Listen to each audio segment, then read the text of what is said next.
Good morning students, मैं मदन कुमार 10वीं कक्षा के विज्ञान का धातुएं और अधातुएं लेसन का अगला पार्ट लेकर आपके सामने प्रस्तुत हूँ। तो आइए हम इसे शुरू करते हैं।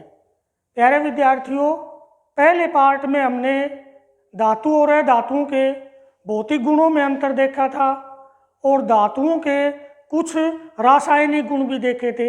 ये देखा था कि धातुएं ऑक्सीजन से किस प्रकार अभिक्रिया करती हैं और पानी से किस प्रकार अभिक्रिया करती हैं। आइए एक बार फिर उस पर नज़र डालते हैं। धातुओं की ऑक्सीजन के साथ अभिक्रिया। धातुएं ऑक्सीजन के साथ अभिक्रिया करके अपने ऑक्साइड बनाती हैं और वो ऑक्साइड अक्षारीय प्रकृति के होते हैं, अर्थात धातु ऑक्सीजन के साथ मिलेगी और अपने ऑक्साइड बनाएगी और वो ऑक्साइड किस प्रकृति के होते हैं? अक्षारीय प्रकृति के होते हैं। ये बात हमने देख ली थी। मगर एल्युमिनियम ऑक्साइड और जिंक ऑक्साइड जैसे कुछ धातुओं के ऑक्साइड उभयधर्मी भी होते हैं। उभयधर्मी का मतलब है दोनों प्रकार के गुण होते हैं, उसमें अम्लों के गुण भी होते हैं और अक्षारों के गुण भी होते हैं, इसलिए इनको हम उभयधर्मी ऑक्साइड कहते हैं।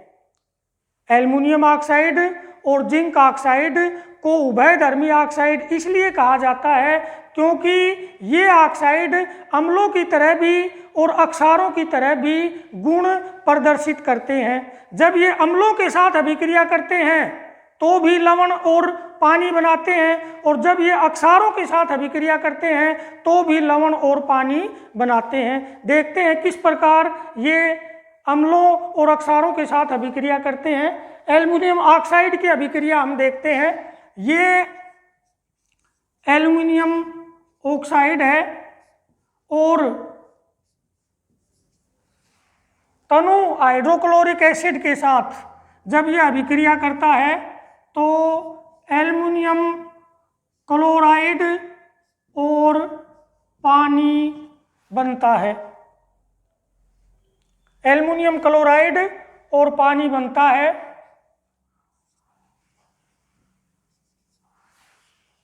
तो यहाँ पर अम्ल के साथ यह अभिक्रिया कर रही है और लवण और पानी बन रहा है, यानी यहाँ पर एल्युमिनियम ऑक्साइड इस अभिक्रिया में अक्षार की भांति कार्य कर रही है। अब हम इसकी अभिक्रिया एक अक्षारक के साथ देखते हैं। एल्युमिनियम ऑक्साइड जब सोडियम हाइड्रोक्साइड के साथ अभिक्रिया करती है तो सोडियम एल्यूमिनेट NaAlO2 और प्लस पानी बनता है। यानी यहाँ पर एल्युमिनियम ऑक्साइड अक्षार के साथ अभिक्रिया करके लवण और पानी बना रही है, तो यहाँ एल्युमिनियम ऑक्साइड एक अम्ल की तरह काम करती है। तो इसी प्रकार जिंक ऑक्साइड भी एक उभयधर्मी ऑक्साइड है और वो भी अम्ल और अक्षार दोनों की तरह व्यवहार करती है। उसके बाद हमने धातुओं की पानी के साथ अभिक्रिया देखी थी। हमने देखा था कि सोडियम, पोटासियम, मैग्नीशियम, कैल्शियम जैसी जो अधिक अभिक्रियाशील धातुएं हैं वो पानी के साथ मिलकर हाइड्रोक्साइड बनाती हैं और हाइड्रोजन गैस मुक्त करती हैं। इसके अलावा जो कम अभिक्रियाशील, मध्यम अभिक्रियाशील धातुएं हैं, जिंक, एल्युमिनियम, लोहा, वो भाप के साथ अभिक्रिया करती हैं और अपने ऑक्साइड बनाती हैं और हाइड्रोजन गैस मुक्त करती हैं। इसके अलावा लेड, तांबा, सिल्वर, सोना और प्लेटिनम ये पानी के साथ बिल्कुल भी अभिक्रिया नहीं करती। यहाँ तक हमने पहले देख लिया था। अब हम आगे देखते हैं धातुओं की तनु अम्लों के साथ अभिक्रिया। धातुएं डाइल्यूट एसिड्स के साथ, तनु अम्लों के साथ अभिक्रिया करती हैं और हाइड्रोजन गैस मुक्त करती हैं।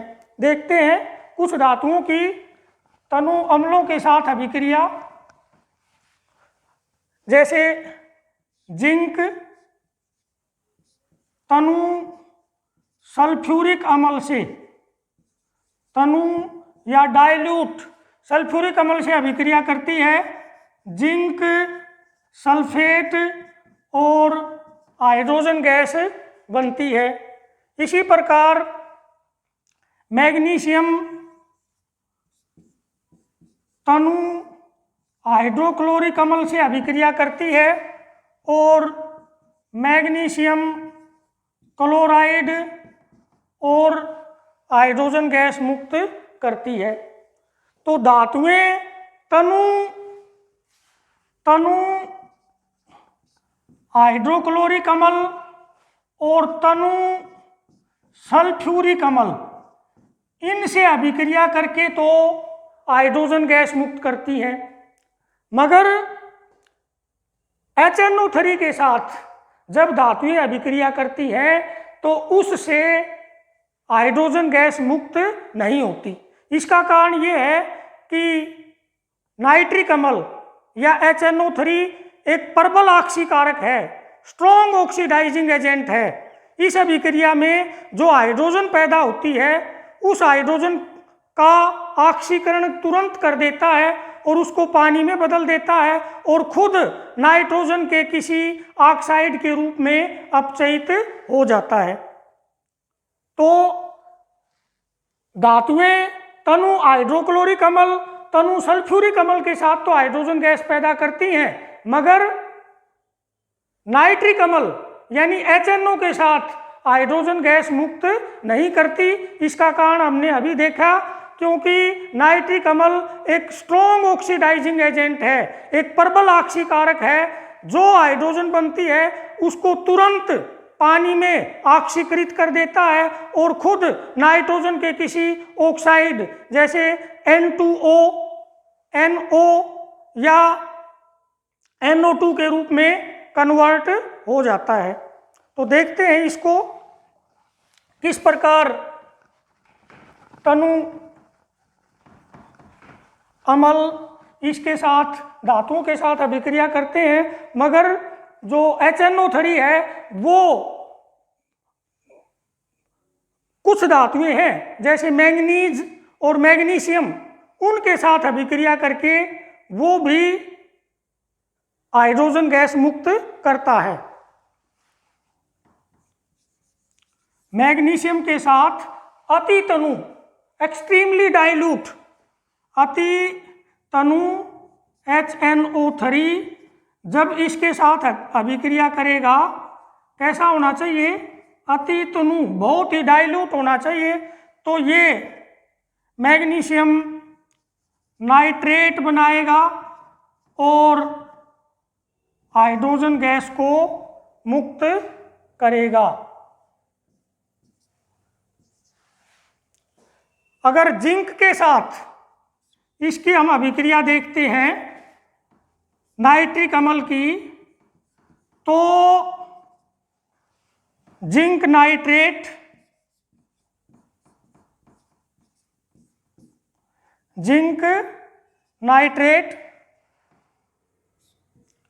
और जो हाइड्रोजन बनती है उसका ऑक्सीकरण होकर पानी बन जाता है और NO2 ये अभिक्रिया होती है।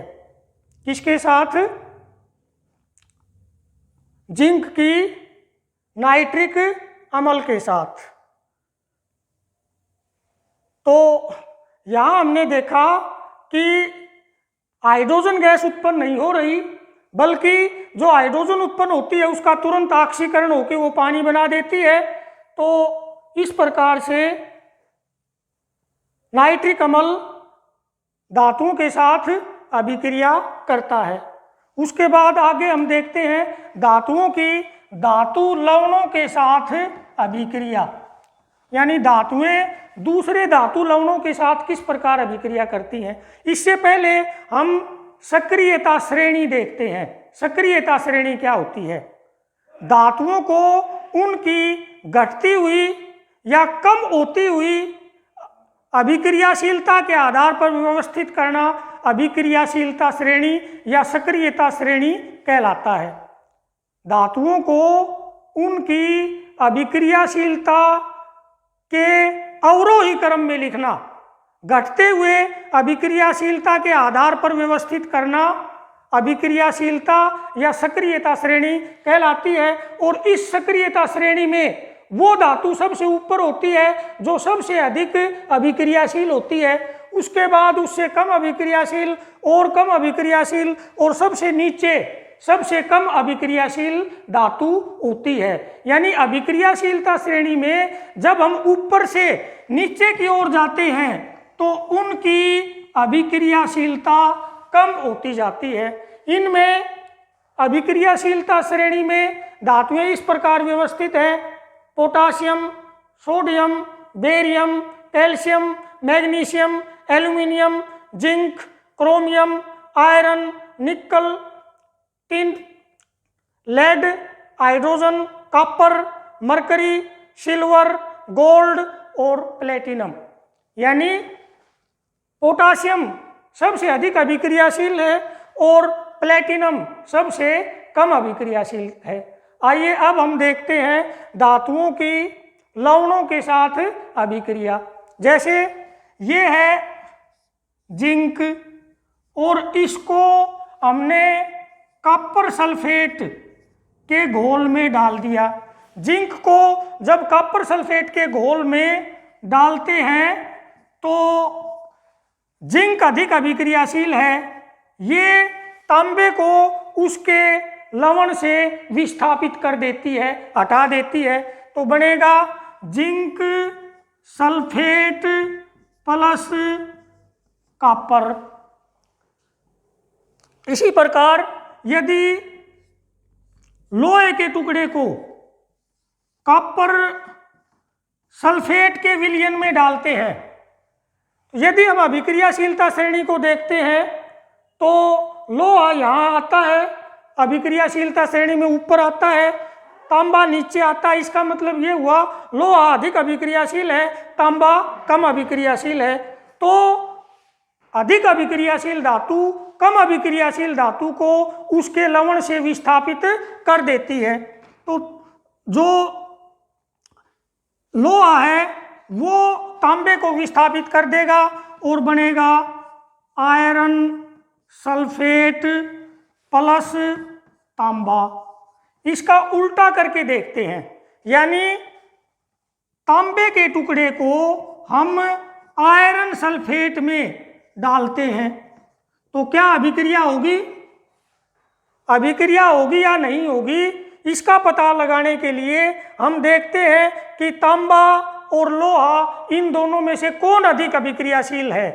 अभिक्रियाशीलता श्रेणी को देखने से पता चलता है कि लोहा अभिक्रियाशीलता श्रेणी में ऊपर आता है, तांबा नीचे आता है, अर्थात लोहा अधिक अभिक्रियाशील है, तांबा कम अभिक्रियाशील है। और किसी विस्थापन अभिक्रिया में कम अभिक्रियाशील धातु अधिक अभिक्रियाशील धातु को उसके लवण में से कभी विस्थापित नहीं कर पाती, क्योंकि तांबा कम अभिक्रियाशील है, लोहा अधिक अभिक्रियाशील है, तो ये इसको विस्थापित नहीं कर पाएगा और ये अभिक्रिया नहीं होगी। तो इस प्रकार हमने देखा कि अधिक अभिक्रियाशील धातु कम अभिक्रियाशील धातु को उसके लवण से विस्थापित कर देती है। धातुओं के रासायनिक गुणों के बाद अब हम देखते हैं कि धातुएं एवं अधातुएं किस प्रकार अभिक्रिया करती हैं। धातुओं का यदि हम इलेक्ट्रॉनिक विन्यास देखें तो जैसे सोडियम का परमाणु क्रमांक 11 होता है, इसका इलेक्ट्रॉनिक विन्यास 2, 8 और 1 होता है। इसी प्रकार मैग्नीशियम का परमाणु क्रमांक 12 होता है और इसका इलेक्ट्रॉनिक विन्यास होगा 2, 8 और 2। यानी धातुओं के बाहरी कोश में 1, 2 या 3 इलेक्ट्रॉन होते हैं। तो ये धातुएं अपने बाहरी कोश में उपस्थित 1, 2 या 3 इलेक्ट्रॉनों को छोड़कर धन आयन बनाते हैं। जैसे सोडियम है, सोडियम के अंदर बाहरी कोश में 1 इलेक्ट्रॉन है, तो ये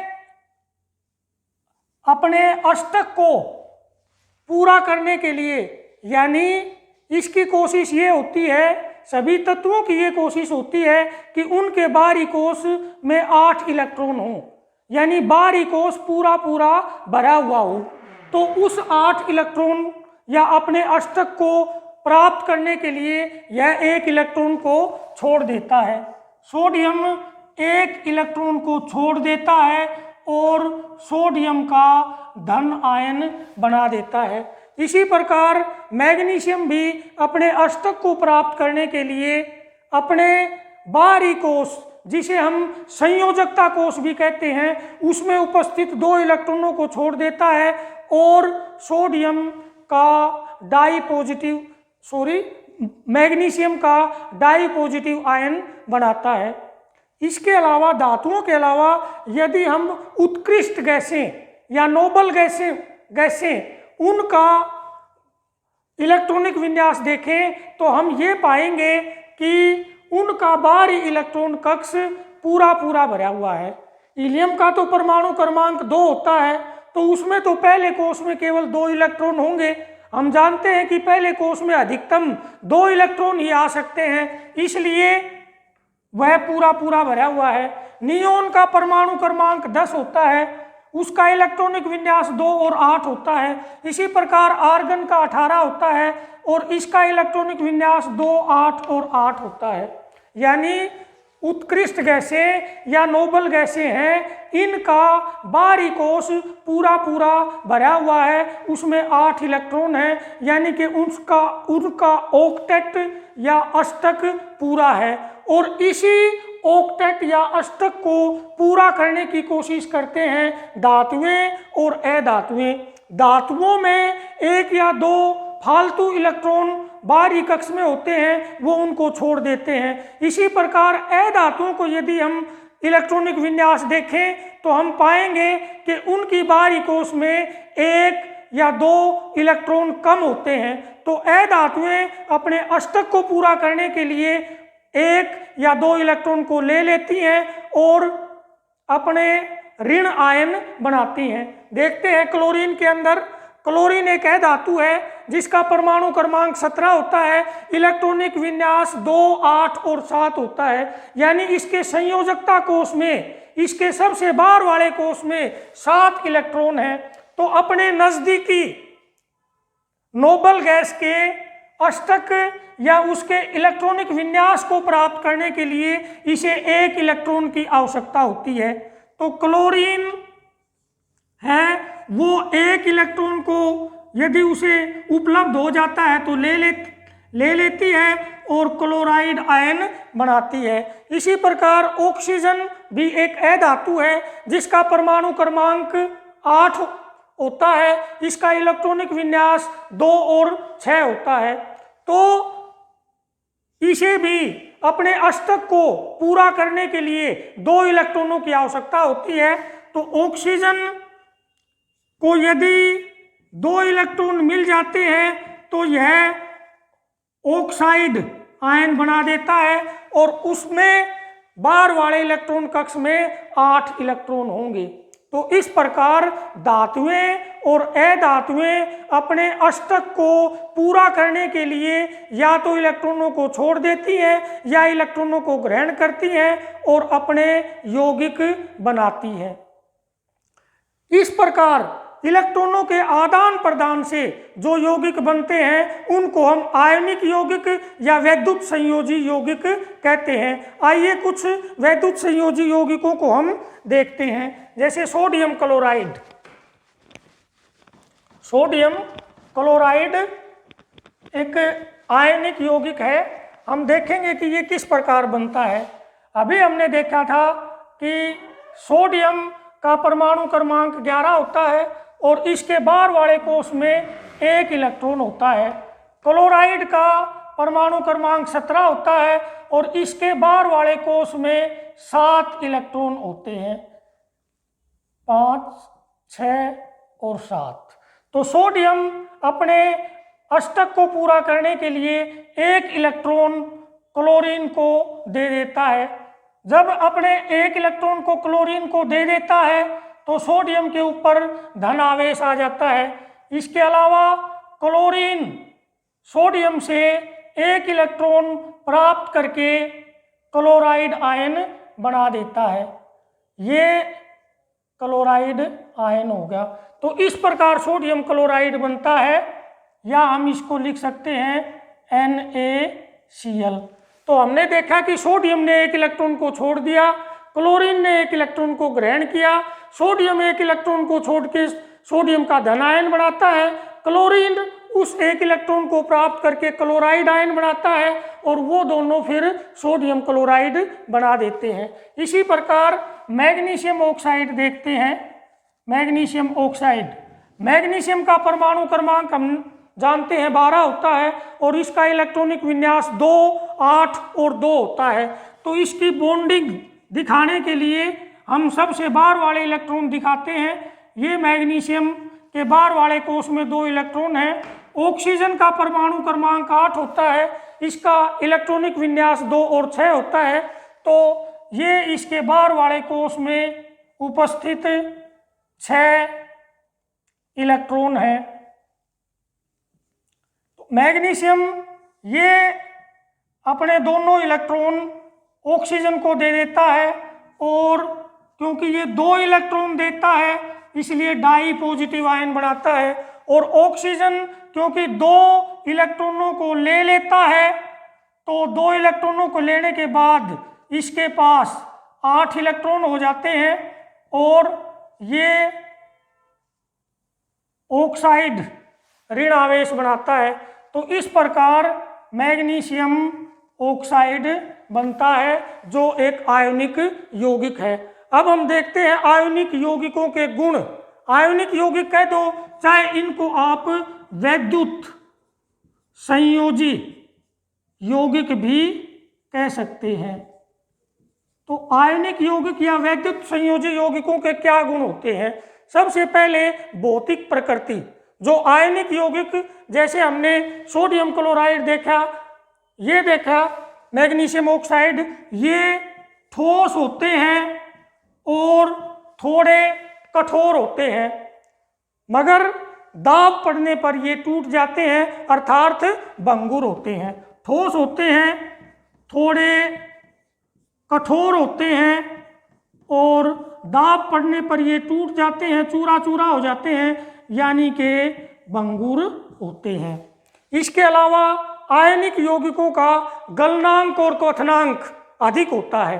क्यों अधिक होता है? क्योंकि ये आयनों से बने हुए होते हैं और अंतर आयनिक आबंध बहुत स्ट्रोंग होते हैं, बहुत शक्तिशाली होते हैं, बहुत मजबूत होते हैं, बहुत प्रबल होते हैं, इसलिए इनके गलनांक और क्वथनांक अधिक होते हैं।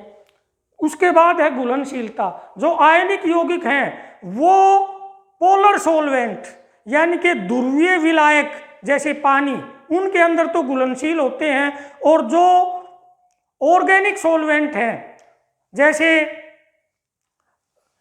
एसीटोन, ईथर, केरोसिन, पेट्रोल, उनके अंदर अघुलनशील होते हैं। तो आयनिक यौगिक पानी में घुलनशील होते हैं और ऑर्गेनिक विलायकों के अंदर अघुलनशील होते हैं। वैद्युत चालकता, जब ये ठोस अवस्था में होते हैं तो विद्युत के सुचालक होते हैं, क्योंकि ठोस अवस्था में आयन उपलब्ध नहीं होते आवेश को आगे ले जाने के लिए, और जब ये जलीय विलयन के रूप में होते हैं, जब ये पानी में घोल दिए जाते हैं और इनका जलीय विलयन बनाया जाता है तो जो आयन है वो फरी हो जाते हैं, और उन फरी आयनों की उपस्थिति के कारण इनके जलीय विलयन विद्युत के सुचालक होते हैं। तो हमने देखा कि आयनिक यौगिक या वैद्युत संयोजी यौगिक ठोस अवस्था में तो विद्युत के कुचालक होते हैं, मगर उनके जलीय विलयन अत्यधिक सुचालक होते हैं। डियर स्टूडेंट्स, अब हम देखते हैं धातु निष्कर्षण, अर्थात धातुओं को उनके खनिजों से, उनके अयस्कों से कैसे प्राप्त किया जाता है। तो इसमें पहले परिभाषा आती है खनिज। धातु युक्त पदार्थ जो भूपर्पटी में पाए जाते हैं, जो पृथ्वी की सतह में पाए जाते हैं, उन्हें हम खनिज कहते हैं।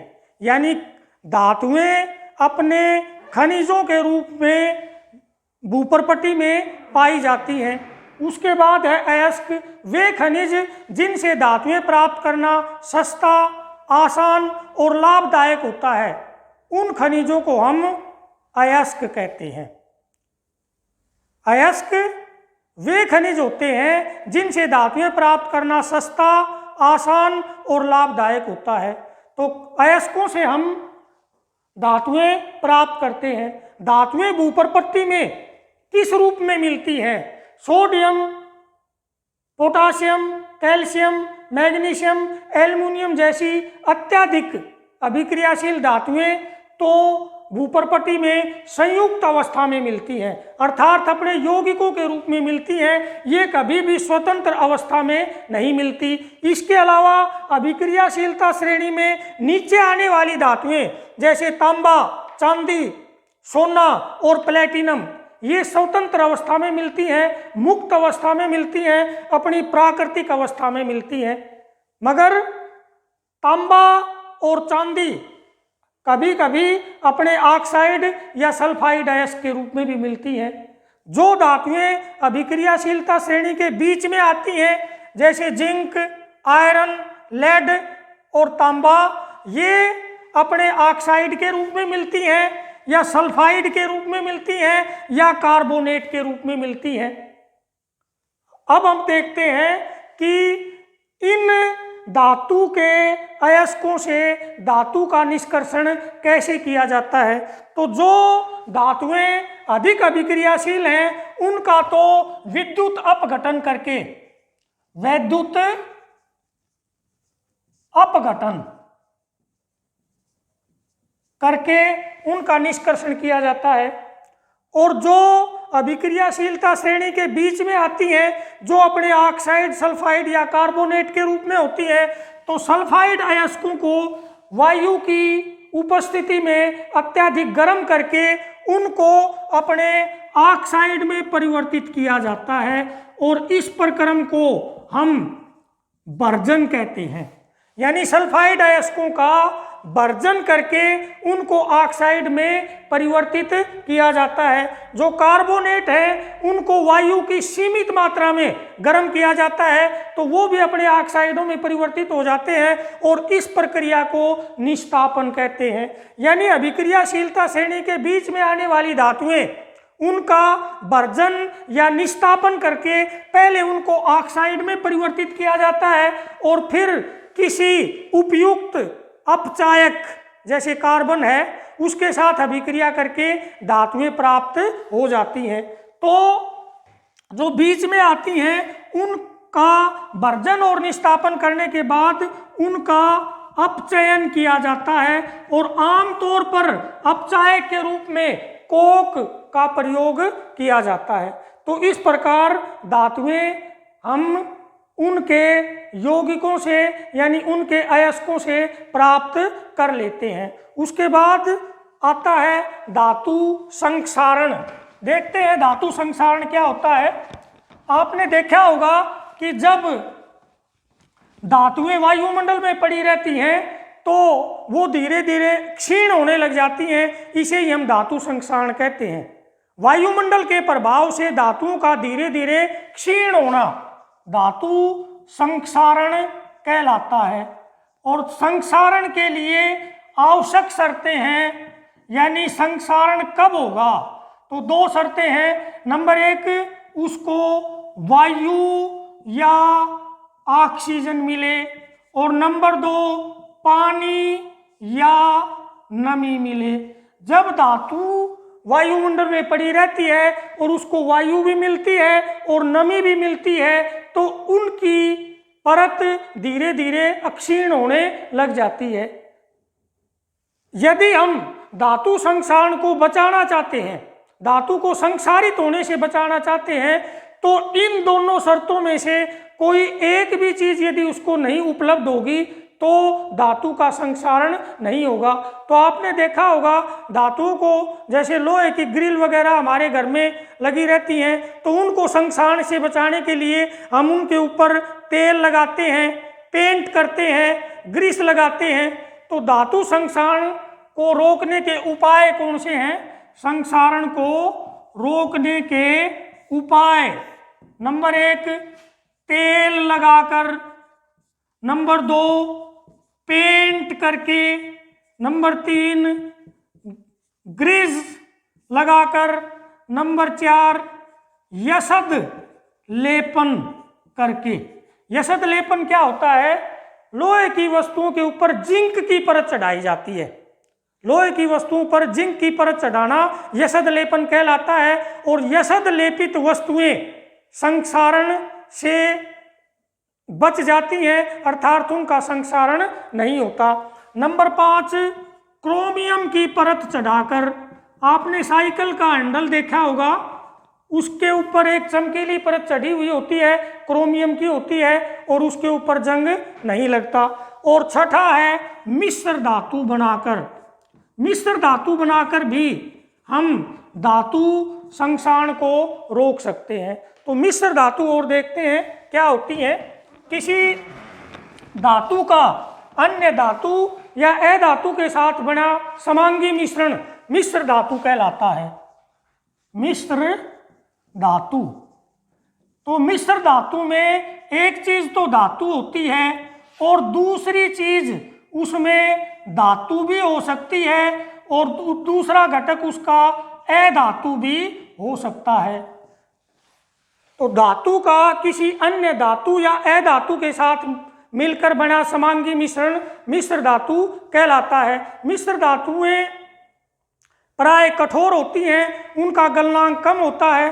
कैसे बनाई जाती हैं?